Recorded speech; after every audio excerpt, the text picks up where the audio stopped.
Welcome to Ask an Expert, where a technical product expert answers questions from our customers. Hello, this is John Appleson, Marketing Manager with Pepperl+Fuchs. So welcome, Tracy, and thanks for being here. Hi, John. Thanks for asking me.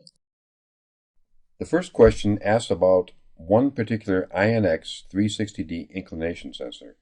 The customer states that his end customer wants to use the sensor in a single-axis solar panel tracker and needs to know if the cable comes with the sensor. If so, what is the cable length?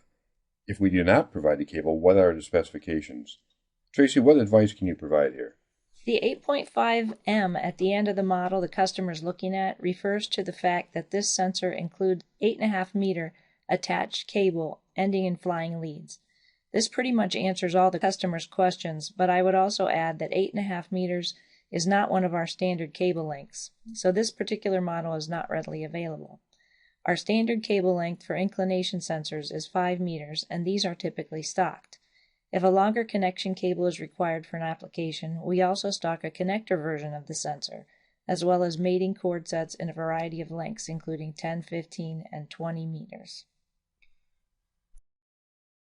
Tracy, this next customer would like to know if we have a capacitive proximity sensor that is normally open and FM approved.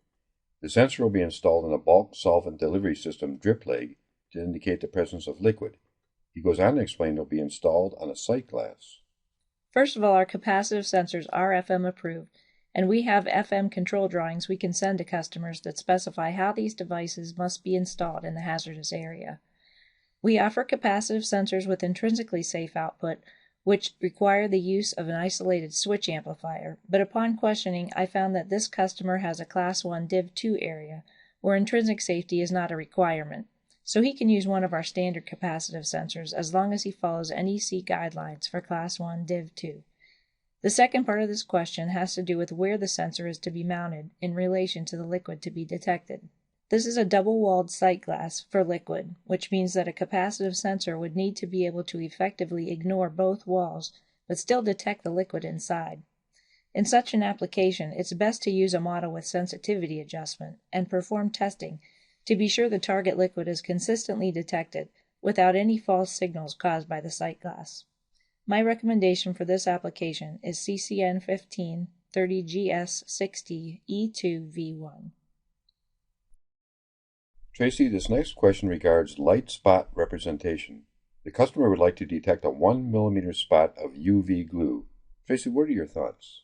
Light spot representation, which for this model is listed as 2.2 millimeters at 25.4 millimeters sensing range, is the light spot size. In other words, if a target is located 25.4 millimeters away from the lens of this luminescent sensor, its light spot falling on the target will have a 2.2 millimeter diameter. This model has the smallest light spot size of all the luminescence sensors we offer, so it's the best choice for the very small 1 millimeter diameter target the customer is looking to detect. In this next application, the customer has two sensors installed from our MLV12 series. One of them acts as a normally open circuit, and the other is normally closed. He's wondering if it is possible to switch these sensors from one operation to the other. Both sensors have the same part number and paperwork. He'd also like to know what the Q stands for on pins 2 and 4. The datasheet for this sensor indicates that it includes a rotary switch for selection of either light on or dark on operation, which is the equivalent of normally closed and normally open for a retroreflective model like this one. The drawings on the datasheet show the location of this rotary switch on top of the sensor housing.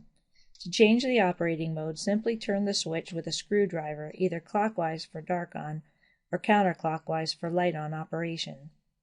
The letter Q in the connection diagram for this sensor stands for a switching output, specifically one that includes a transistor as the electronic switching element.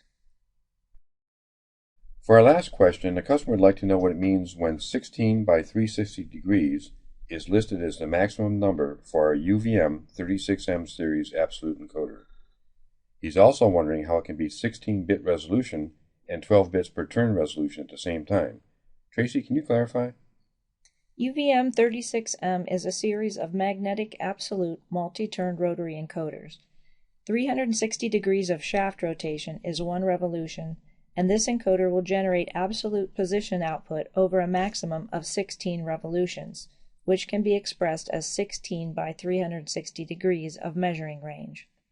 To answer the customer's second question, the 16-bit resolution specification is a combination of this encoder's 12-bit single-turn resolution, which is 4,096 steps per turn, and 4-bit multi-turn resolution, which is 16 total turns. 12-bit single-turn plus 4-bit multi-turn equals 16-bit total resolution.